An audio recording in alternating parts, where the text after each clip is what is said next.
Anti-gay campaign falsely accuses Obama. A new campaign called Greater Than falsely implies support for Barack Obama to attack marriage equality. The group misused a 2010 Obama quote, "We know that children benefit not just from loving mothers and loving fathers, but from strong and loving marriages as well," end quote, to suggest opposition to same-sex marriage.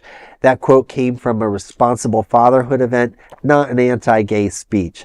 Obama publicly backed marriage equality in 2012, becoming the first sitting U.S. president to do so. Advocates say that the campaign relies on fear, racist imagery, and long-debunked smears against queer parents, despite overwhelming research showing queer families raise thriving children.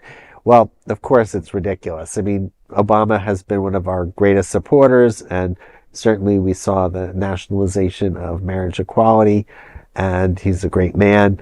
So it's just a bunch of crap. I tried to research that group, and I couldn't even find anything immediately on the internet. I read briefly about them. Yeah. They are another one that is one of those astroturf organizations. Basically, wealthy donors artificially create some kind of, quote, grassroots movement. And also, can we just point out how uncreative this all is? They are basically co-opting the colors of human rights campaign. They're literally co-opting, the style of the damn thing.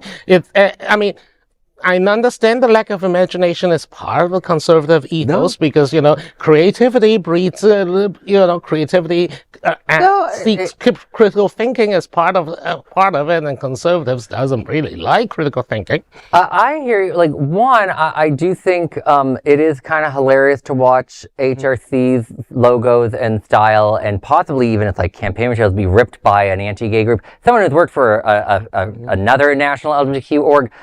HRC is notorious for doing that to other people, so I'm sorry for the absurd justice sort of playback on it, but in all seriousness, Obama obviously supports marriage equality, but we should also dive into how he came about to support marriage equality, and there's two parts of it. One of the few times I will defend Joe Biden is he slipped out that of course we support marriage, he came out first by accident, and Obama had to catch up, which I always think is a hilarious little tidbit. But at the same time, the thing that annoyed me with Democrats back then was everyone knew that none of them were clearly anti-gay marriage. They just kept saying they supported civil unions to sound political, and it was completely, no one bought it. It was crap. And now people are able to use your words from 10, 20 years ago against you because you just weren't honest and supported equality.